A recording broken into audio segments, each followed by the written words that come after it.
An amateur filmmaker with anger problems. I had a guest who was very hyper and loud, etc., which is fine and can be fun and all. I'm just a very calm person, so it was a bit overwhelming. Anyways, get a couple of hours of that, and then he gets in an argument with his female companion. To say with is probably not the right word, it was more so at his female companion.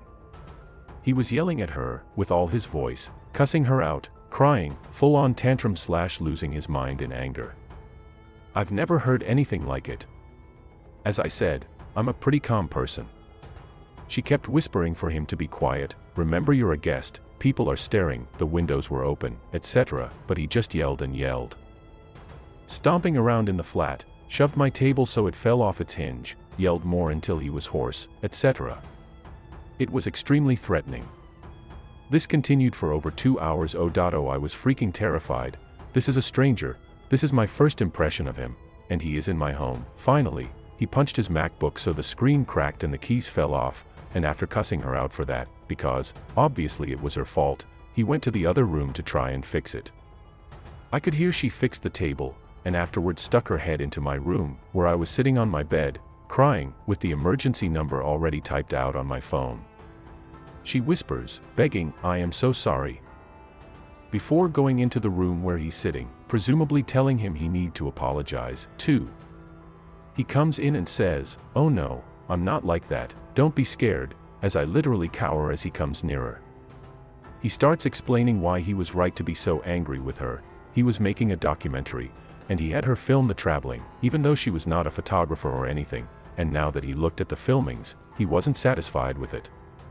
As he was telling me, he got visible more and more angry again, so I finally said, "You have made me more terrified than I've ever been, you cannot stay here." He accepted that it was understandable that I was scared and thus had to kick him out. Even though he tried to convince me to realize, he's not like that, I'm pretty proud of myself that I kicked them out. As I said, I'm usually a very calm person, verging on being a doormat, who in the past would have thought, "Oh no, it's late, they can't find another accommodation now, they're my responsibility. It's too confrontational to throw them out." Actually, I did think that, but got my act together.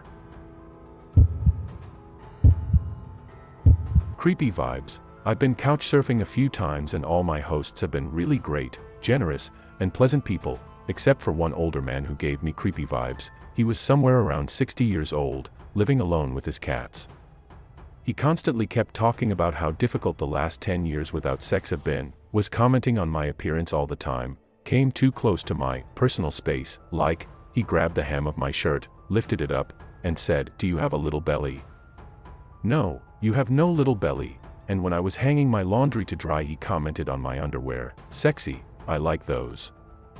I'm not sure if he himself realized that I felt uncomfortable by his actions, although my body language was very clear about that. He was very generous, paid all my food stuff even when I insisted I of course can pay my half, but I anyways ended up leaving one day earlier than planned since I just didn't feel comfortable.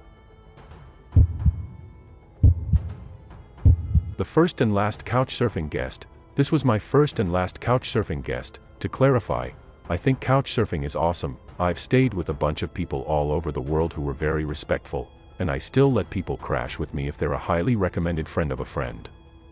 But I no longer accept requests through the website, so I've been living abroad for a year in Tbilisi, Republic of Georgia. It's a small country just east of Turkey, and it gets a lot of cool visitors, backpackers heading to India or Nepal, students and researchers, artists, musicians. The music here is really unique. Foodies. It's also a really cheap travel destination for people from surrounding countries, especially Turkey. So when I first moved here, I got a couch request from this Turkish guy. He seemed really chill and had tons of great recommendations. My roommate and I emailed him back and forth and accepted his request. He came in really late on a Friday night, and we went to meet him near a big monument by our apartment. We lived in the city center. We took him to the apartment to drop his stuff off, and we all started chatting. I ended up cooking some food for all of us, and then invited him to come out with us. We were going to a friend's birthday party with two of our best guy friends, and thought he might like to go and experience a Georgian party. They're really fun and very unique. He happily agreed, and then my roommate went to go change her clothes. I was left alone talking to him and asked, "So, what do you want to see while you're in Tbilisi?" we can show you around tomorrow during the day. To which he replied, you know, nightlife, art, the usual, and I'd really like to get some women while I was here. I wasn't really sure what that meant, because no one had ever said it like that to me. So I was taken aback, but I explained that, in Georgia, they're very, very traditional, and women do not have sex outside of marriage. It's a huge cultural taboo. There are, of course, exceptions, but the party we were going to was with some very traditional Georgian people. So I explained that it would be really inappropriate to try to sleep with any of the girls there. In fact, some guy at the party would probably kick his ass if he tried. He seemed satisfied with my answer, so we go to the party. Within minutes, he has walked up to a group of traditional Georgian girls and said, "Would any of you like to have sex with me?" Naturally, they get incredibly offended, start calling over their brothers/cousins/whatevers at the party, and I'm convinced that they're going to kill my couch surfer.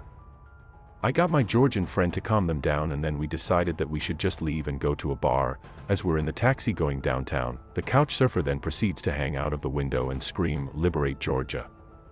Die fascist pigs," at a group of police officers standing in a square. Georgia is not a country where you want to go to prison. I start panicking and yelling, "Sit the fuck down and shut up or I will throw you out of the taxi." Then he shuts up, we get to a bar, and our guy friends are super pissed that we brought this couch surfer out, but crazy couch surfing dude is still having a great time. I'm so uncomfortable and anxious that all I want to do is go home. I tell everyone that I don't feel well and I'm going to just go to bed early, and my couch surfer says that he's also really tired from traveling and should just crash. The two of us get a taxi back to my apartment. I'm still trying to be nice, and I grab him some sheets and pillows for the couch. After I start making up the couch, he says, "You know, your bed looks really big. Shouldn't I just stay in there with you?" At that point I was fucking done. I gathered the sheets back up, grabbed my phone, wrote down the number of a hostel, and told him to get the hell out of my apartment. He was really upset and started yelling that it was really, really late and all the hostels would be full. I said I didn't care and he could sleep under a damn bridge, and then I threw his backpack out of the front door and pushed him outside. After that, I decided that couch surfing is just not for me. The disappearing host. In Tokyo, I had a host volunteer himself to me, and to meet more locals, I oblige. We hang out, and he tells me about how his family is poorer than most people, and his parents hate him since he wants to study English in the US, but gets bad grades, so they wonder why he wants to waste his time and money. We just met. His apartment is super messy.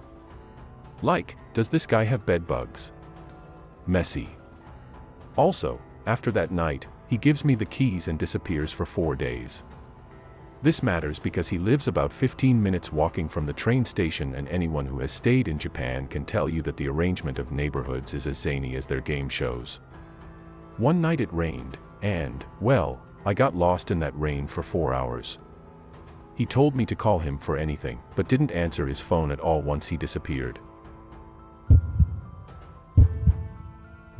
A cabin in the woods, Mr. Mountain Man. So before Winston, Salem, I had to meet someone in Wilkesboro. His profile said that, anyway. When I got to Wilkesboro, this guy's town was actually not Wilkesboro or North Wilkesboro, but he only gave me his full address after North Wilkesboro. It was north of that. On a bike in North Carolina, this is a big distance when you've been riding since Chicago. Also, when I got to his town, he sends me a reminder message that he lives 10 miles up a mountain. When I get to his place, it's then a couple miles behind his mailbox and into the forest. The trail is so not for touring bikes, and I get lost before getting there near dusk. When I arrive, he's obvious looking for something. This 65-year-old man asks me to help him find his lost puppy in the forest. After an arduous search in a place that Google Maps can't find. It's just a gray box on maps and my GPS is beyond confused. Anyway, we find the puppy cowering in a corner, and by this time, it's nightfall. His friend comes over for dinner, and I find out that they are awesome public defenders. We chat, and he talks about how he misses boobs and to get it while I'm young, etc. Then he shows me my cabin. Several miles from anything including light or other people. Deep in the forest. Pitch black. Can't see my hand in front of my face. Howling wolves. Went to sleep early as fuck. Except when I had to leave the cabin to take the most urgent piss in complete blackness. Also, this cabin looked like it would fall apart at any minute.